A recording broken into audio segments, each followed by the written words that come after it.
purpose of this video is to explain things, paliwanag sa lahat ng nakikinig, headlines, stories behind the headlines.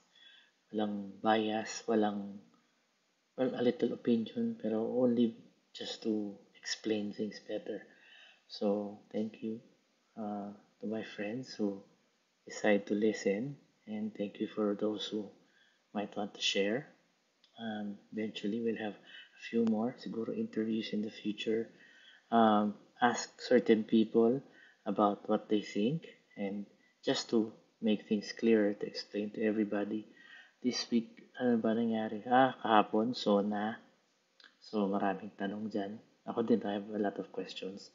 Nagkaroon ng agreement between the Chinese and the Philippine government regarding the raw emissions.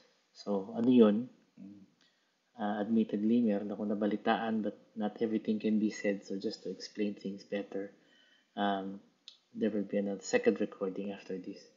Tapos, on the lighter side, nandun yung waiter na pinatayo ng 2 oras. Okay, so that's another story.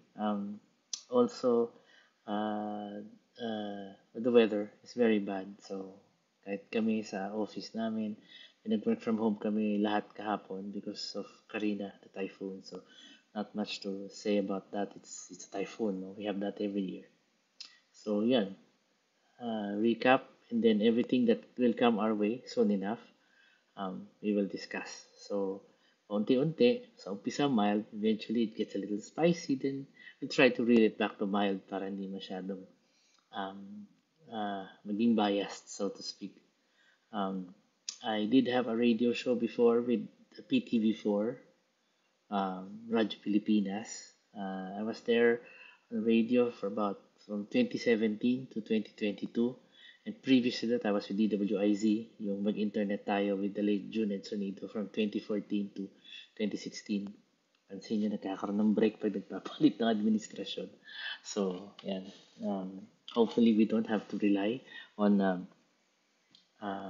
sana, so we have our own platform kasi libre naman siya. What we have to say in the previous, in the shows, we can say here now with less censorship. Pero we will censor ourselves para hindi naman tayo sumobra. So, yun lang.